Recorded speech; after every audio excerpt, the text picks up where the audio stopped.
Donald Trump went back to the hospital today just 6 weeks after his full annual examination he had at the end of May. Why would he be back at Walter Reed so soon? Do the medical clues point towards a possible tumor or some other lesion? We're going to get into that now. I'm an MD specializing in internal medicine and geriatrics for the past 18 years, treating patients just like the president. For reference, Trump was at Walter Reed for his annual physical examination on May 26th. The White House doctors called it his annual examination. I made a full video detailing the results of that examination if you want a deeper dive into what we found. And now today, the big news out of nowhere, Trump himself posted on Truth Social this afternoon. I just finished a perfect physical at Walter Reed. I do it every 6 months. And I requested another cognitive test, the only present to do so 3 times. And I aced all of them, got every question right. First, about the cognitive test, I think that's a lie. He just had his 4th cognitive test in May. So if he had one today, it would have been his 5th cognitive test, not his 3rd. He's getting his lies mixed up. I think he mentioned the cognitive test specifically because he is aware that so many people are claiming he has dementia, and he wanted to get ahead of that narrative as the reason he was at Walter Reed today. So I think he simply lied about having another perfect cognitive test. If you haven't seen it yet, I made a full video demonstrating Trump's actual cognitive test. You can find it here. The bigger question is, why would he have gone to the hospital again after only 6 weeks? There are really only 2 reasons. Number one, obviously, he could have had some kind of emergency or some medical problem. Number 2, and I think this seems more likely to me, is that he was at the hospital today for a scheduled follow-up relating to something that happened at his annual examination 6 weeks ago. The way a doctor would think about a 6-week follow-up is that I am monitoring something and I need to see how that something might change over the next 6 weeks. So let's take a look at some possibilities of why a follow-up would need to happen so quickly after his annual examination. What are the doctors monitoring? Number 1, changing or starting a new medication, or monitor the response to that medication, side effects, etc. I'll give you an example. I change or start a blood pressure medication and I need to see how it's working. Or I start a diabetes medication and I need to check your sugars. The key point is that there would be no reason for Trump to go to the hospital for this. That kind of monitoring can easily be done at the White House. So we can scratch that off the list. The number 2 reason to go back to the hospital after just 6 weeks would be for repeat blood work.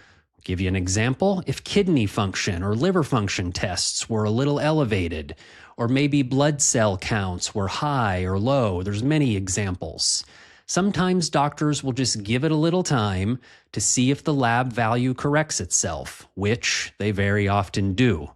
But Trump can easily have blood drawn at the White House. There would be no reason to go to Walter Reed for that. So we can scratch blood work off the list. Number 3 reason he might have gone back would be a post-operative visit. Post-operative visits very commonly have a follow-up at 6 weeks. However, I don't think Trump had surgery at his annual visit 6 weeks ago. And even if he did have a procedure that requires follow-up, like the removal of melanoma from somewhere on his body, that follow-up could be done at the White House. So I think we can scratch a post-op visit off of the list. And the number 4 reason, and I think this is the most likely reason he would have needed to go back to the hospital for a follow-up, My mother-in-law recently reached Medicare age and she needed to pick a plan. She asked me, which plan should I pick? Well, I'm not a Medicare expert and I have no idea about all of the options available to her. So I told her to call my partner Chapter. In less than 20 minutes, Chapter walked her through all of her Medicare options, original Medicare, supplemental plans, Advantage plans, and Part D, so she could find a plan that actually fit her doctors, her prescriptions, and her budget. So I invite you to call 504-613-5925 and speak with a trusted, unbiased Medicare advisor today, like my mother-in-law did. True story. And the number 4 reason, and I think this is the most likely reason he would have needed to go back to the hospital for a follow-up, and that reason is for follow-up imaging. Imaging, like CT scans and MRIs, are the only thing that they cannot do at the White House.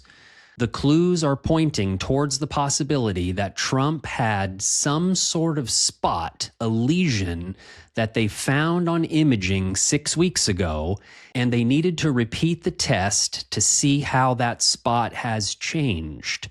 Remember, if a doctor finds an abnormal lesion on imaging, the only way to know for sure what that spot is would be to perform a biopsy. But doctors don't like to do biopsies on internal organs if we don't have to. It's too invasive, too risky. And more often than not, the lesions we find inside your organs are incidental findings and benign in nature. But if doctors don't like to do internal biopsies, how can we be sure that lesion found on imaging is in fact benign? Well, we repeat the imaging to see if the spot is getting bigger or staying the same size or even getting smaller. And do you know how long we commonly wait to repeat the imaging to see if a spot is growing? 6 weeks. It's important to note, if a doctor finds a lesion on imaging that is highly suspicious of malignancy, we'll skip the monitoring steps and go directly to a full workup, including biopsy. So, what lesion could Trump have inside his body that doctors found at Walter Reed 6 weeks ago and needed to repeat the imaging to monitor that status? Well, there are many. He could have had a hematoma, a mass, a benign tumor, a malignant tumor, a nodule, swelling, a cyst, or some other collection or density. Common places to find these lesions are in the lungs, liver, kidneys, thyroid, ovaries, testicles, breasts, and brain. This means Trump could have had a cyst on his kidney, a benign tumor of the pituitary, a lung nodule, a spot in his liver, or a lesion in just about any other body part. The truth is, there are no clues that point me to any specific body part, and so for now, that is where my speculation will end. Obviously, there are many other possibilities for why Trump went to Walter Reed today, including some other kind of scheduled procedure. There are too many to mention, and I can't cover them all here. The bottom line is, we need more information. So what needs to happen now is White House journalists need to do their thing. They need to pressure the White House physicians to say why Trump was at Walter Reed just 6 weeks after his annual examination. And yes, we all know that whatever they tell us may just be lies. As always, I'll keep you updated on what's really happening with Trump's health as we get more information. But I do have a final thought. Let's not let this distract us. This is trivial in the grander scheme of our society and government. We still have no arrests in the Epstein investigation. ICE just killed another man in Houston a few days ago, barely a blip in the news cycle. The DOJ has subpoenaed 4 journalists from the New York Times because they reported Trump was scared to fly on the new Qatari Air Force One jet. Freedom of the press is being attacked in plain sight. We're in another $1 trillion forever war in the Middle East from the no new wars president. The budget numbers just came out.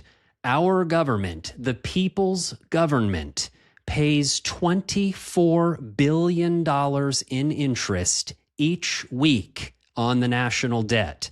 For every dollar in federal taxes you pay, 21 cents goes to pay interest on the debt. Everyone around Trump is raking in millions on corrupt insider trading. There is so much that's wrong, it's impossible to keep up with it all. The ruling class is greedier, more corrupt, and now with Trump, more enabled than ever. So here's the final analysis. Not a damn thing will ever change as long as we keep electing people who don't work for us. It is essential to get candidates elected everywhere in government who are not bought by billionaires and corporations. You want to know a cool way to see which candidates are safe and which are villains? Go search for the Political Integrity Project. They're tracking every dollar of every politician and candidate across the country. And they're all graded. It's a great resource. Go check it out. They're doing righteous work over there. So that's all for now. More updates on this mystery visit to Walter Reed coming soon as information is released. Please subscribe and hit that bell icon. Thank you for watching. I'll see you soon.